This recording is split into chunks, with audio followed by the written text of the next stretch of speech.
Evening. I'm Spot On Weather meteorologist Matthew Euler. Welcome to the final video of my summer training series.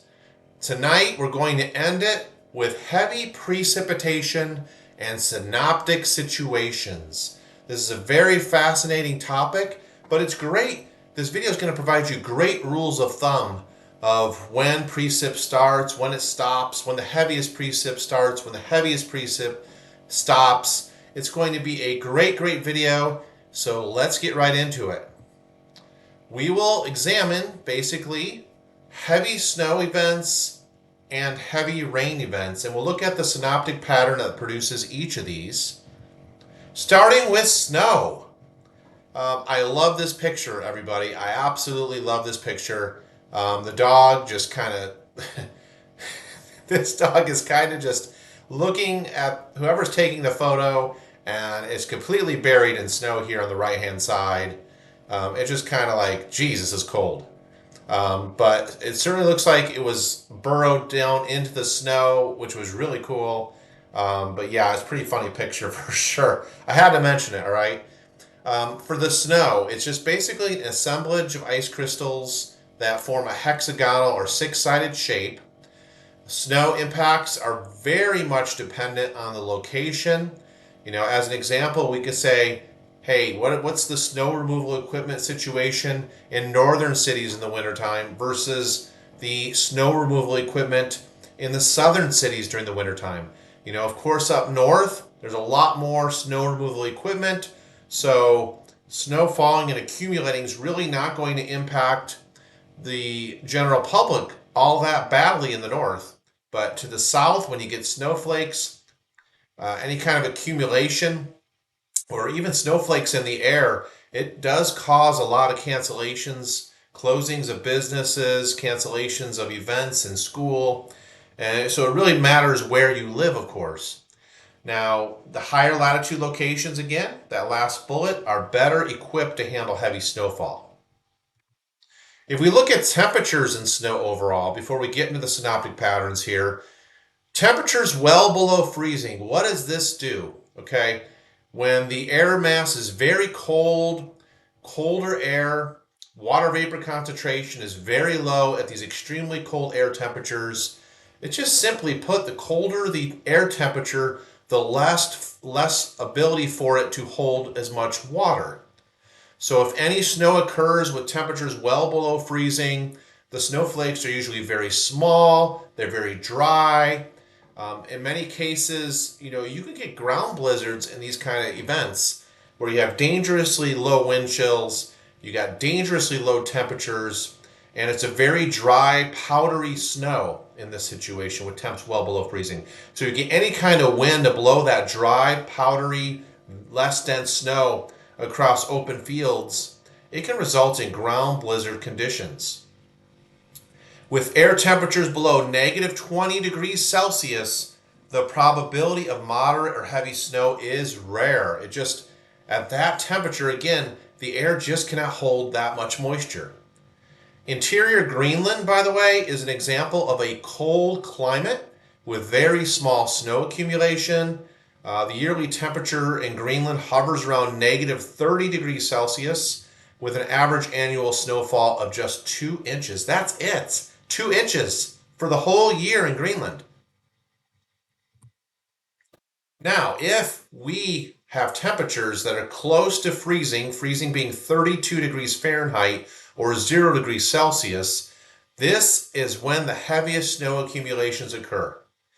Because you are maximizing the amount of water that the air can hold at 32 degrees or right around there. I've seen heavy snow, really good snowfall rates, anywhere from 28 degrees to 33 degrees. I mean, that's like a sweet spot if you want a nice, heavy accumulating snowstorm. With temperatures above freezing now, let's go above 32 degrees Fahrenheit, let's go above 0 degrees Celsius. Snow with temperatures above freezing, it can occur, depending on the freezing level, how high it is off the ground, as well as the relative humidity. Although rare, snow can reach the surface with a temperature of 10 degrees Celsius By the way, that's 50 degrees Fahrenheit, but the air must be extremely dry with the wet bulb temperature below freezing in order for the air column to cool down due to that as that snow falls from the base of the cloud into the very dry air mass below. You get evaporative cooling to occur. This evaporative cooling process, as the snowflakes evaporate in the drier air, this can bring the temperature down pretty significantly. And what you want is very low relative humidity at or below 11%. Now, another problem with that, though, I will say, is if it's too dry at the surface, right? If it's too dry, that snow is going to evaporate and it won't even reach the ground, period. Eventually, what may happen is the snow initially falls from the base of the cloud and evaporative cooling occurs. Temperatures cool within the air column and moisten the overall air column up. Have you ever noticed at the beginning of any snowstorm, you might be looking at the app on your phone and you're seeing that blue color on the radar, and you're thinking, okay, it should be snowing outside. I'm looking outside my window, nothing's falling from the cloud. That's because the lower atmosphere is so dry, and we have a situation which is called virga, where the snowflakes are just evaporating as they go from the base of the cloud down to the surface. So they never reach the ground. And if it takes a while for the atmosphere, that lower atmosphere, to moisten up due to the evaporative cooling, you could cut back on snow accumulations very easily. So just something to think about. Now, what is the synoptic situation in snow? We have a baroclinic non-occluded low pressure system. We'll talk about that first. A baroclinic, all right, non-occluded low pressure. Now, for a review of the term baroclinic, for the review of the wave cyclone process, please see my previous videos from the summer. I explain what baroclinic means. I explain what the various phases or stages of the wave cyclone process, the non-occluded versus the occluded. Please feel free to review that. All right, so with a baroclinic non-occluded low pressure, the speed and movement of the non-occluded low depends on the long wave pattern. Baroclinic non-occluded systems tend to be relatively fast moving. The snowfall lasts only a few hours in a particular place. And heavy snow falls in a short period of time, and it's generally going to fall to the left and downstream of the surface low track. Now, this is why it's so very important to really nail down or determine the track of surface lows in the winter season, because you can have a wide variety of precipitation over short distances depending on where you are in relation to that low pressure track.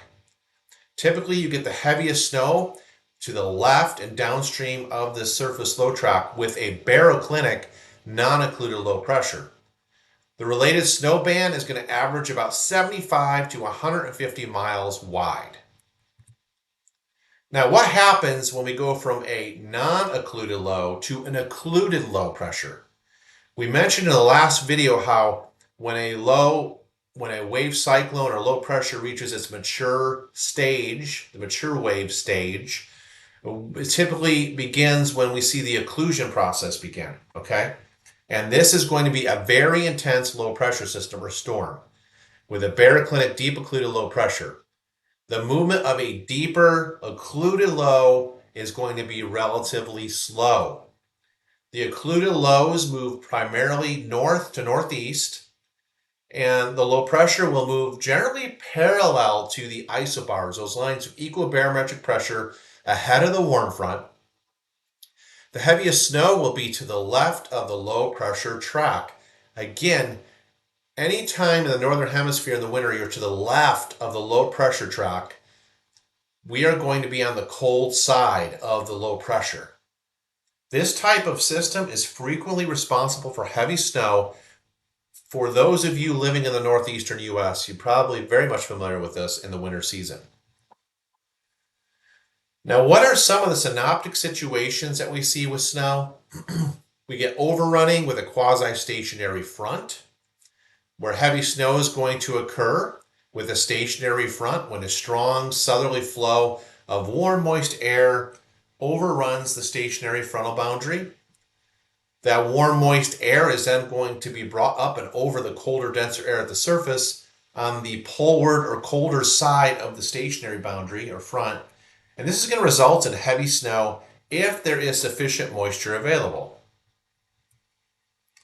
Another synoptic situation that favors snow is downwind of the lakes. Lake effect snow, specifically the Great Lakes in the United States. There must be a significant difference between the warmer lake water and the colder low to middle level air, the lower to middle levels of the atmosphere, okay? You want very cold air over a relatively warmer lake water surface.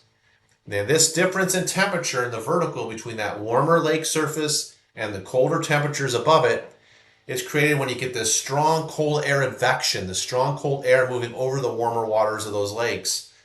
And this area of colder air over warmer lake waters extends all the way up in the vertical up to about 700 millibars. That's about 10,000 feet from sea level above the surface. And additionally, you want wind speeds near the surface between 10 and 20 knots because you want that wind, that cold, dry wind, to blow over the relatively warmer waters of the Great Lakes and pick up moisture from that lake surface. This assists in the evaporation process. And heavy snow occurs on the lee side of the lake. Places such as Buffalo, New York, and Erie, Pennsylvania receive a lot of lake effect snow because of this process.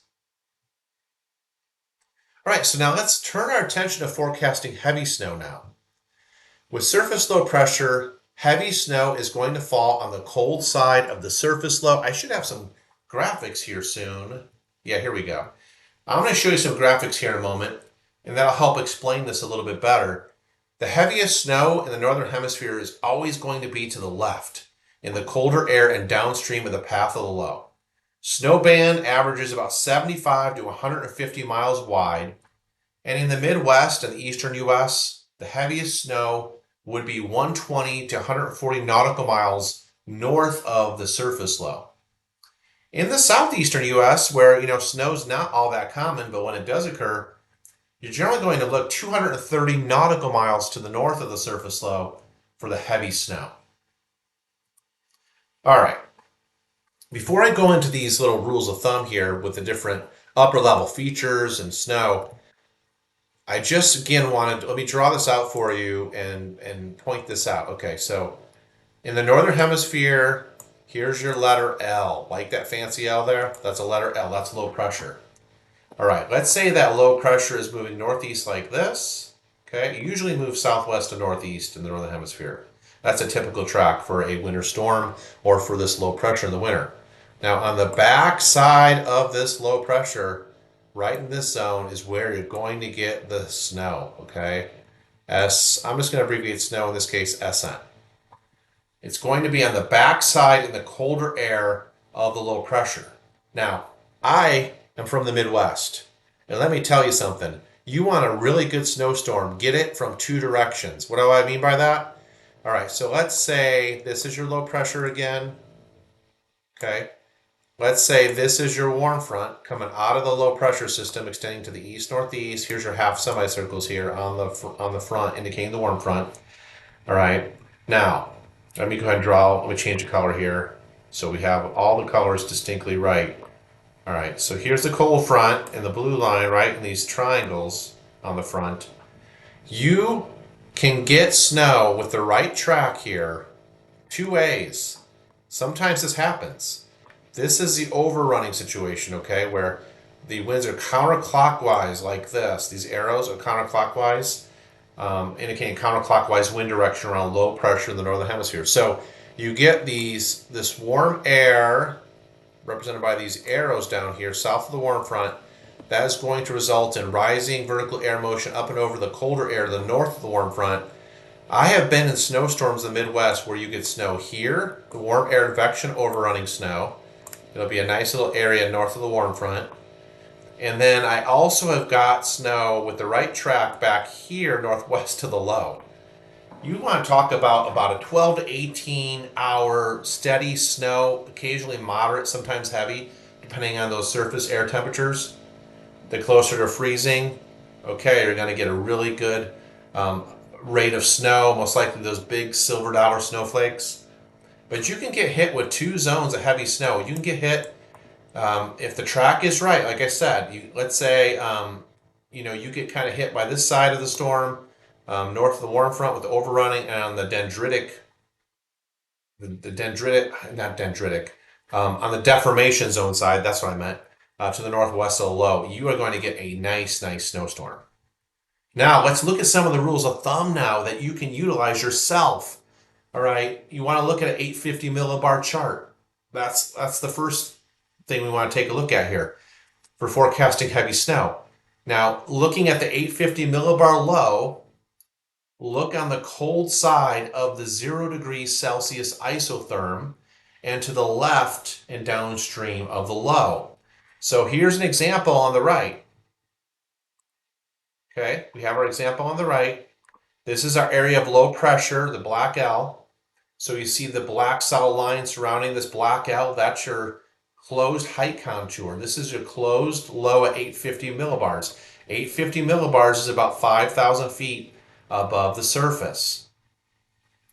All right, so now look at the direction indicated by the arrow here. This low pressure is moving pretty much west to east. Now, this line down here, I probably just keep the pen out here. All right, so this line, let me change the color on this again, back to red. This line here represents your 0 degrees Celsius isotherm. See this black dashed line?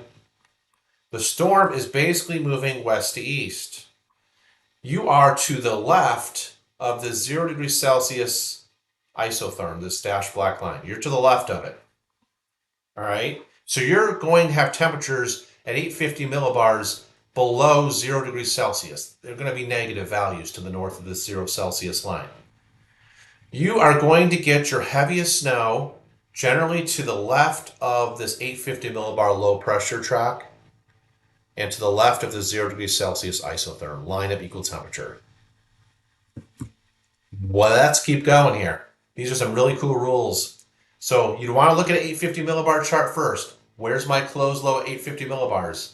Where's my 0 degrees Celsius isotherm? Am I colder or to the left of that 0 degrees Celsius isotherm? What's the track of my 850 millibar low? Look to the left of the 850 millibar low for that heavy snow in this green coloring, okay?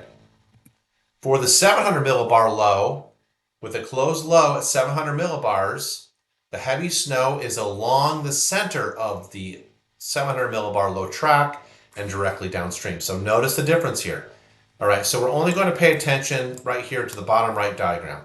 The upper right diagram is what we just went over on the previous slide. So let's just pay attention right here in the bottom right-hand corner, okay, on this graphic. We're saying a closed low. So we're at 700 millibars, 10,000 feet above the surface. The black L represents your upper low. Your black solid line represents your closed height contour. This is the direction of movement again, west to east, okay? Where's the heaviest snow going to be in relation to a 700 millibar low? It's going to be along the center of the low pressure track and directly downstream from the low itself. So, we're paying attention now, aren't we? We looked at the 850 millibar level and where you want to look for heavy snow. Where's your location in relation to the 700 millibar low?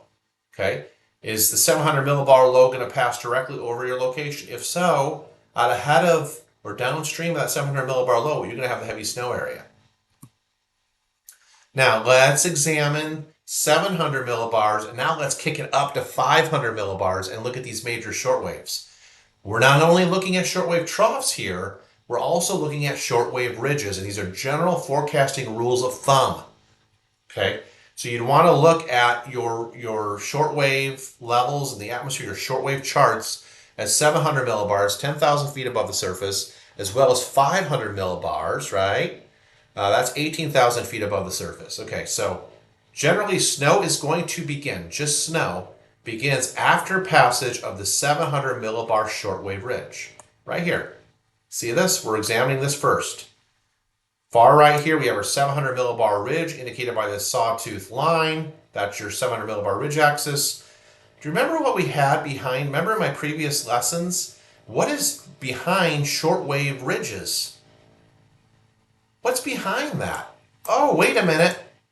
It's PVA, positive vorticity advection, which indicates what? That indicates upward vertical motion or rising air motion in the atmosphere. What does upward vertical motion in the atmosphere do for us? It creates clouds. A lot of cases it creates precipitation. So that's why the snow is beginning upon the passage of the 700 millibar shortwave ridge. All right, now bullet number 2 down here, heavy snow now, heavy snow, begins after passage of the 500 millibar shortwave ridge. Now we're looking at this right here, okay? Now we got the passage of the 500 millibar shortwave ridge, a little bit higher up, 18,000 feet. And we got a heavy snow area right behind the passage of the 500 millibar shortwave ridge. And then heavy snow ends with the passage of the 700 millibar shortwave trough. So once you get the 700 millibar shortwave trough to roll through here, this dark solid line represents your trough axis. Your heavy snow will end upon passage of the 700 millibar shortwave trough axis. And then all snow will end with the passage of the 500 millibar shortwave trough axis. So you notice behind this guy here on the far left, the solid black line indicates your 500 millibar major shortwave trough axis. After that passes, all snow ends. Because remember, what is going on behind shortwave troughs now? What's going on behind shortwave troughs? Well, we have NVA after they pass. And NVA, negative vorticity advection, is an association with downward vertical motion in the atmosphere, down arrow. That means the air column is drying out. It really is. The clouds are most likely evaporating away at this point, and your air column dries out after the passage of a shortwave trough axis. Ahead of the shortwave trough axis, we're in great shape. We have a positive vorticity advection area, PVA, upper vertical motion, precip, and clouds. Now with the ridge axis here, shortwave ridge axis, remember, what is behind the shortwave ridge axis? PVA, upward vertical motion in the atmosphere, rising air, clouds and precipitation. That's why you see this area is favored below. After the shortwave ridge axis, you have snow beginning and even heavy snow beginning. And then out ahead of that shortwave ridge axis, we have NVA. NVA, which means we have air sinking out ahead of the shortwave ridge axis. So that's why you're seeing. Here, let me erase this. I'm just gonna do something here. It's gonna make it really simple here. I'm gonna erase all of that. I'm gonna erase all that so we don't get too confused. All right, so go back to my pen. All right. So think about this. I'm going to draw arrows now in relation to all these short waves, okay, ridges and troughs. Out ahead of a 700 millibar shortwave ridge, the air is sinking. So I'm just going to draw the vertical motion. Upon the passage of the 700 millibar ridge axis, the air is rising. What you got? Snow. Snow is beginning. All right, behind the shortwave ridge axis at 500 millibars, the air is rising. And then behind this shortwave trough at 700 millibars, the air is sinking. And then behind this 500 millibar trough axis, the air is sinking. All right, so you see how this all kind of ties together? We're tying together the vorticity lesson that I provided, positive and negative vorticity advection in relation to shortwave troughs and ridges, and it helps explain why we're seeing what we're seeing here for the beginning and ending of snow and heavy snow. All right, so if we were looking at a 500 millibar vorticity chart, which I showed you an example of on, I think, the vorticity video, or it might have been the video after that. For forecasting heavy snow, looking at the 500 millibar vorticity chart, the vorticity chart should indicate strong upward vertical motion or rising air. So we got a strong area of PVA, stronger positive values of vorticity moving in. We're looking for vorticity values that are pretty high, positive 14 or greater. So we have a vorticity value of positive 14 or higher. This indicates strong positive vorticity advection. That's what you would look for on the vorticity chart. Comparing the vorticity chart with the 500 millibar contour chart, you would then look at the 500 millibar contour, height contour chart, and look for temperatures between -24 to -37 degrees Celsius within 3 degrees of the vorticity maximum on the downstream side. So just another great rule of thumb. We're looking at the 500 millibar vorticity chart, then we're going to look at the 500 millibar height contour chart. We're going to look for these specific temperatures, -24 to -37 degrees Celsius, and we're looking specifically in relation to being within 3 degrees of the vorticity max, the red X on a vorticity chart. For a thickness chart for heavy snow, using the 1,500 millibar thickness chart, look for heavy snow in the thickness ridge with values generally between 5310 and 5370 meters. Now, again, remember to convert a lot of the height charts, 500 millibar heights, we usually look at decameters, DAM. And just to convert from meters to decameters, just drop this last zero and you get decameters, okay? So if I were to say, hey, we're looking for heavy snow on the 1,500 millibar thickness chart in the thickness ridge with values between 531 and 537 decameters. You could do that too. It is too cold with values less than the 531 decameters, okay? It's just too cold. And it's too warm with values greater than 537 decameters. All right, there you go. And using the 1,500 millibar thickness chart, you're going to use the 540 decameter line or the 5,400 meter line as the rain snow line. Using the 1,700 millibar thickness chart for heavy snow, you're going to look for heights on the thickness ridge between 283 and 285 decameters, or 2830 and 2855 meters. These are very specific rules of thumb that have been developed over the years. All right, we're done with snow. Hope you enjoyed that. Now we're going to talk about forecasting heavy rain. Generally, what are some of the favorable synoptic situations to get heavy rain? Number one, a stationary or slow-moving thunderstorm. Now, this occurs a lot of time across the southeastern U.S. in the summertime. Very, very light winds. The jet stream, the stronger upper level winds are well to the north across the U.S.-Canadian border during the summer. There's just not much to steer these developing thunderstorms really, and they can dump a lot of rain out of them. Thunderstorms form from intense surface heating in the summer. Abundant moisture is available.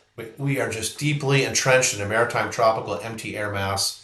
Dew points are in the 70s. Precipitable water values are more than 2 inches within the column. And with a lack of those strong winds aloft to push these thunderstorms along, really, the thunderstorms develop. They rain themselves out over areas. Go through those various stages of thunderstorm development, air mass thunderstorm development, the cumulus stage, the mature stage, and the dissipating stage.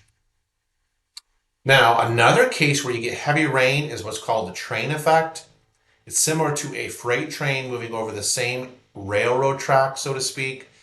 So with train effect, we have thunderstorms that generally move over the same area repetitively.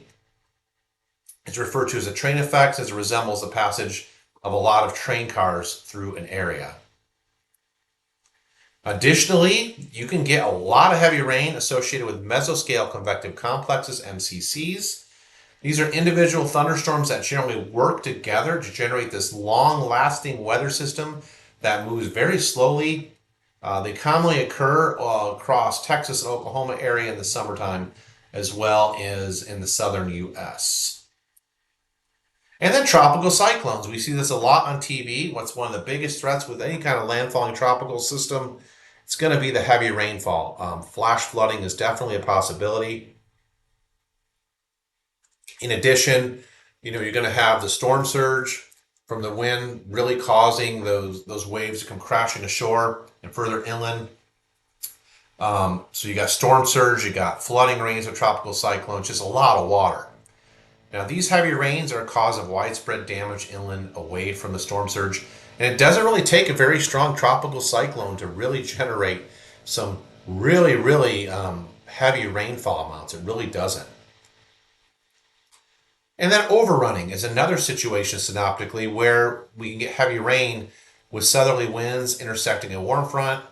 You get that passage of the 700 millibar shortwave ridge. That's going to indicate precipitation starting. The passage of the 700 millibar shortwave trough usually signifies ending a heavy rain, and then the passage of the 500 millibar shortwave trough indicates the end of all precipitation. All these rules right here with rain are very similar to snow, right?